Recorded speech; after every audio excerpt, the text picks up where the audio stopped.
Hi guys, and welcome back to another watercoloring video. I was a bit confused because I've been doing several voiceovers, and the last few voiceovers I did were sketchbook videos, and this isn't a sketchbook video, it is a watercoloring video.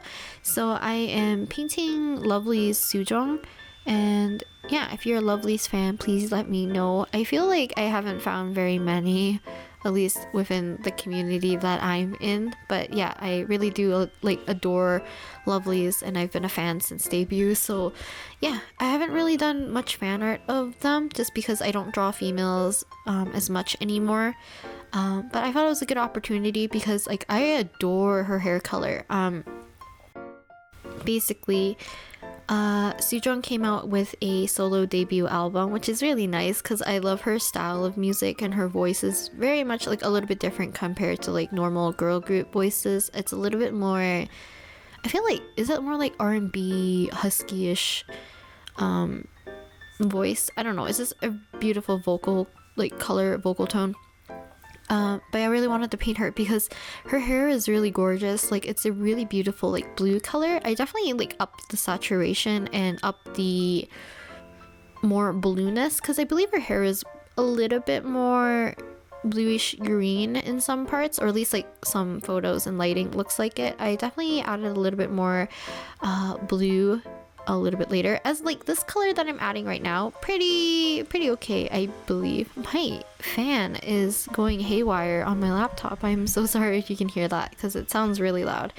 But I had a lot of fun doing the hair. As you can see, I'm taking a little bit of a different approach because I don't usually do this much detailed bangs, so I definitely laid down a first pass of a color on the top section of her bangs, and then with a wet brush that's a little bit more diluted with the color, I started to pull the color down so that I could do the color that's closest to her, how to explain this? I pulled the color down towards her face so that it'll be lighter towards the bottom of her bangs compared to the top of her bangs, because if you see any of my illustrations done in digital, I tend to overlay the skin color over the hair just to soften the bangs a bit. I don't really like the harsh contrast, so I was hoping to achieve that when I was doing Sujong's hair right here, or at least for her bangs anyways, because a little bit of that skin color peeks through. Part of me wished I kind of left it a little bit more pure colored, because adding the blue on top definitely made it look a little bit more green, which isn't bad. I don't mind it, but just in hindsight, it's another option that I could have done.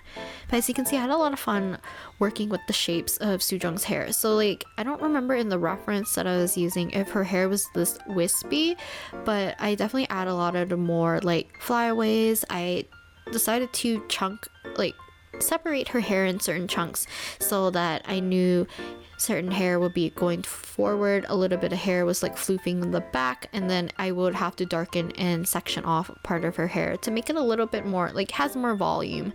As you can see, when I started to add the details below that part that's with that moves to the front, I am so scattered brain right now, and my nose is congested, and I'm just having a hard time doing these voiceovers. But I know a lot of you guys prefer voiceovers over in the entire video rather than just 2 minutes and then music.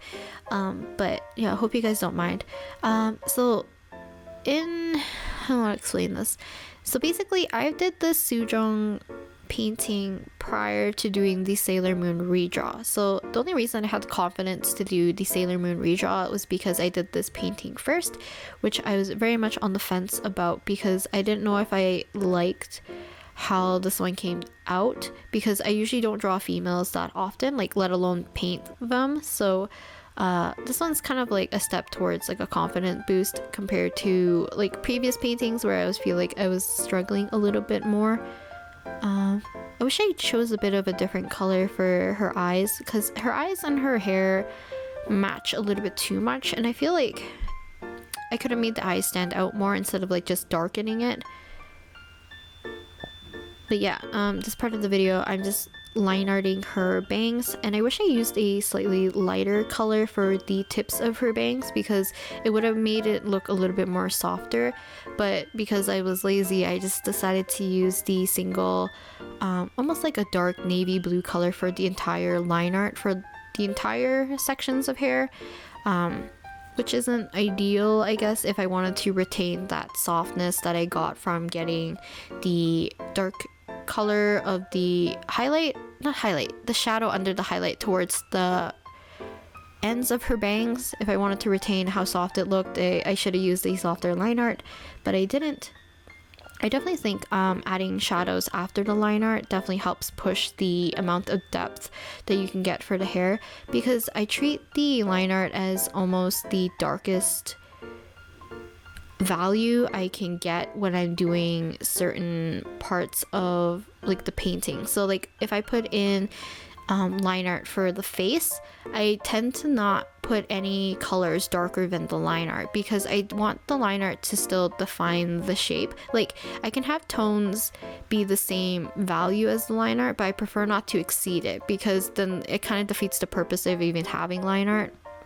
As you can see when I'm doing the hair, sometimes I use the line art as a way to also push back the hair by adding a little bit more line weight, or even just like darkening up a whole section with the same line art color. It just helps add a little bit more depth by using value. But I think the blue color and overall contrast looks really nice with Sujung's like pale skin that I have in this painting. I don't remember if later on I actually do darken up the skin color. Looks like I'm adding shadows like under her bangs, so I'm assuming I'm gonna darken up the skin color a little bit. Yeah, okay. I add a little bit more of a orangey peach color under her eyes towards her cheek just to darken it up. I don't think I added it in a nice way. It just looks like it's bleeding down her cheek. I think I could have softened it a bit more. But yeah, I didn't want to add any harsh shadows because I tend to do that with just like the male face, just because I like having it like sharp edges. But I feel like for some other portraits, like even if I did my 17 portraits and stuff, I could have softened the shadows on their face. I think it just looks a little bit more appealing, a little bit more clean. But yeah, I'm adding just a few last shadows to her shoulder area, which I am then just gonna blot because that is not an appealing shape on the shoulder. So I definitely blotted it, but I like the color I used for the one side of her shoulder, but I shouldn't have put a shadow on the left side of that shoulder just because like I wanted the light coming from the left, so it doesn't make sense to have that part to be in shadow. So something a little bit unusual is that I did the line art for the skin last.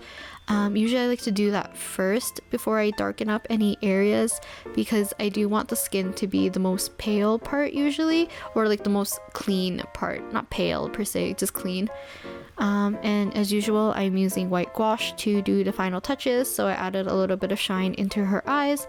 And because the gouache was a little bit watered down, a lot of the hair strands that I did add back into Sujung's hair kind of disappeared. I did my best to add some back in a little bit over time, and this is kind of like the experimental part of this painting because I did the same thing for the Sailor Moon one. So I am going to cover her face, and then I'm going to take a fairly wet consistency of the gouache and just like flick the paint on top just to get these weird crystal like forms, I guess. You'll see when I zoom in, but yeah, so as you can see, I'm just gonna tap on the brush, get a bit of splatters here and there.